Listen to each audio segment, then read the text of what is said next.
Hello friends, welcome to my channel. तो आज की रेसिपी मैं आपके लिए लेके आई हूँ लिट्टी की, जो झारखंड और बिहार की स्पेशल है। तो गोल वाली लिट्टी तो सबको पता है, लेकिन लिट्टी को और भी तरीक़ों से बनाया जाता है, तो वही तरीका एक आज मैं बताने वाली हूँ। तो यहाँ मैंने 3 कप आटा लिया है। ये मैं ज़्यादा क्वान्टिटी में बना रही हूँ, आप अपने हिसाब से देखें, आपको जितना ज़रूरत हो। तो यहाँ पे मैंने आटे का डो क्या है, आपको थोड़ा सा टाइट लगाना है, बिल्कुल सॉफ्ट नहीं होना चाहिए। मान लीजिए आप जैसे रोटी के लिए डो लगाते हैं उसी तरीके से इसको थोड़ी देर के लिए कवर कर लेंगे और अपनी स्टफिंग तैयार करते हैं। यहाँ मैं 2 कप सत्तू ले रही हूँ, जैसा कि मैंने बताया मैं ज़्यादा क्वांटिटी में बना रही हूँ। और यहाँ मैंने 1 कप के अराउंड लहसुन लिया है और मैं चॉपर में इसको चॉप कर रही हूँ, क्योंकि इसमें क्या है ना, थोड़ा बारीक चॉप होता है। आप चाहे तो उसको चाकू से भी काट सकते हैं। यहाँ मैंने 5 से 8 मिर्च लिए हैं और 2 इंच यहाँ पे मैं अदरक का ले रही हूँ, जिसको मैं थोड़ा काट लूँगी ताकि चॉप करने में इजी हो। गोल वाली लिट्टी के बारे में तो मोस्टली सबको पता है, लेकिन लिट्टी को और भी बहुत तरीक़े से बनाया जाता है। कोई इसके पराठे बनाता है, तो मैं जो आज बनाने वाली हूँ वो कचौरी जैसी बनेगी, लेकिन इसमें हम मैदा का यूज़ नहीं करते हैं। इसमें आटे का डो लगाते हैं और इसमें मोइन लगाने की ज़रूरत नहीं होती है। ये सॉफ्ट बनती है, लेकिन हाँ, खाने में बहुत टेस्टी होती है। आप ज़रूर ट्राई कीजिएगा इसको। तो यहाँ पे मैंने चॉपर में चॉप कर लिया है। अब मैं इसको ट्रांसफ़र कर ले रही हूँ सत्तू के पाउडर में, और इसी चॉपर में मैं बाकी के बचे हुए प्याज को चॉप कर लूँगी। और आप कोशिश करें कि प्याज को बिल्कुल बारीक चॉप करें, ताकि जो हम स्टफ़ करें आटे में तो उसको क्या है, वो बाहर ना निकले। तो आप इस चीज़ का ध्यान रखिए, कोशिश करें जितना बारीक हो सके काट लें। चलिए, इसको मैंने ट्रांसफ़र कर लिया है। इसके बाद इसमें कुछ चीज़ें मिलाएंगे। तो यहाँ पे मैंने 2 चम्मच के लगभग कलौंजी मिलाई है, जो काली वाली आती है ना वो। और टेस्ट के अकॉर्डिंग मैं यहाँ पे नमक डाल रही हूँ, और नमक आप थोड़ा सा इसमें हल्का ज़्यादा डालें।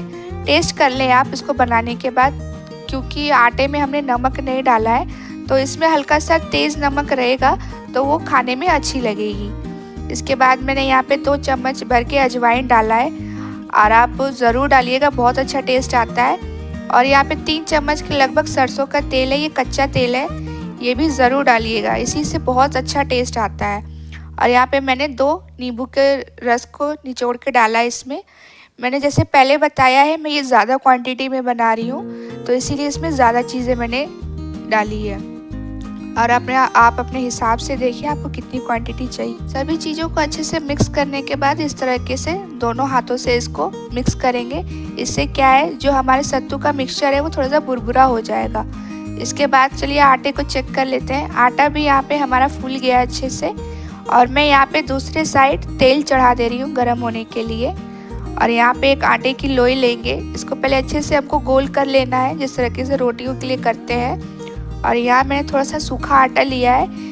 थोड़ा सा सूखा आटा इसमें लगाने से क्या होता है, हाथ में आटा चिपकता नहीं है। और इस तरीके से हम इसकी पोटली के लिए बनाएंगे, जिस तरह आप स्टफ़ करते हैं ना, चाहे वो आलू के पराठे के लिए हो, चाहे कचौरी के लिए हो, उस तरीके से। मैं यहाँ पे चम्मच से 2 चम्मच भर के डालूँगी। इसमें ज़्यादा हमको फिल नहीं करना है, नहीं तो क्या है, वो बाइंडिंग नहीं होगी और वो फट जाएगी तेल में जाने के बाद। इसके बाद मैं यहाँ पे इसको अच्छे से पैक कर दूँगी, ताकि ये कहीं भी साइड से निकले नहीं।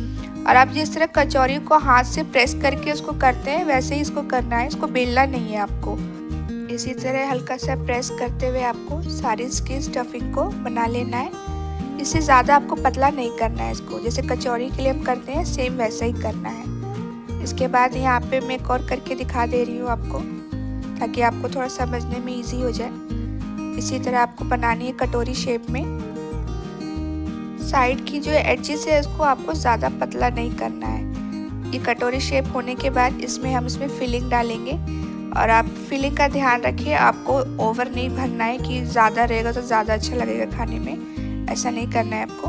2 चम्मच डालें, या अपने उस हिसाब से डालें कि जितनी उस लोई में आ जाए और वो फटे नहीं। इस तरीके से करते हुए आपको आगे का इसका जो मुंह का साइड है इसको अच्छे से पैक कर देना है, ताकि इसका स्टफ़ बाहर ना निकले।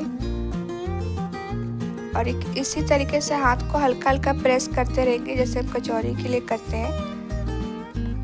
इसी तरह आप सभी स्टफ़ को रेडी कर लेंगे। और यहाँ पे मैंने रेडी कर लिए हैं इतने।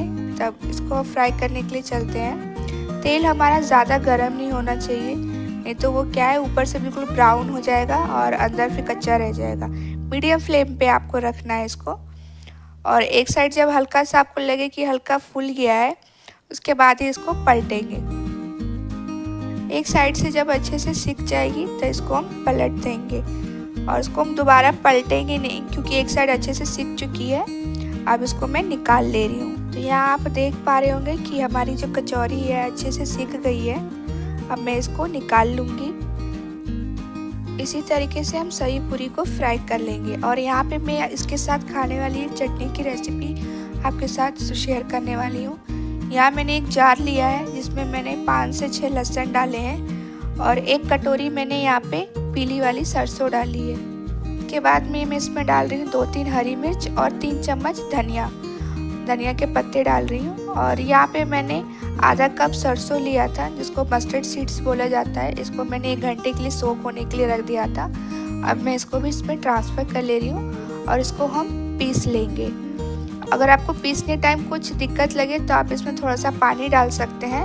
और यहाँ पे मैं टेस्ट के अकॉर्डिंग नमक डाल रही हूँ। और आप इस चटनी को ज़रूर ट्राई कीजिएगा, लिट्टी के साथ बहुत अच्छी लगती है। ज़्यादातर तो लोग चोखा वगैरह बनाते हैं, टमाटर की चटनी भी बनाते हैं, लेकिन सरसों के साथ भी लिट्टी बहुत अच्छी लगती है। और अगर आप नॉनवेज खाते हैं तो नॉनवेज के साथ भी ज़रूर ट्राई कीजिएगा इसको। और यहाँ पे मैंने 1 चम्मच सरसों का तेल डाला है कच्चा और इसको अच्छे से मिक्स कर लेंगे। और आप इसको ज़रूर ट्राई कीजिएगा, इस रेसिपी को आपको बहुत पसंद आएगी। और ये रेसिपी तो आपको पता है कि झारखंड बिहार की स्पेशल है, लेकिन मेरे घर में ज़्यादातर ये वाली बनती है क्योंकि ये इजी भी होती है। इसमें ज़्यादा तामझाम करना नहीं होता है कि आपको कोयला जमा करना है या कुछ। आपको जब भी लिट्टी खाने का मन करे इस तरीके से आप बना के खा सकते हैं।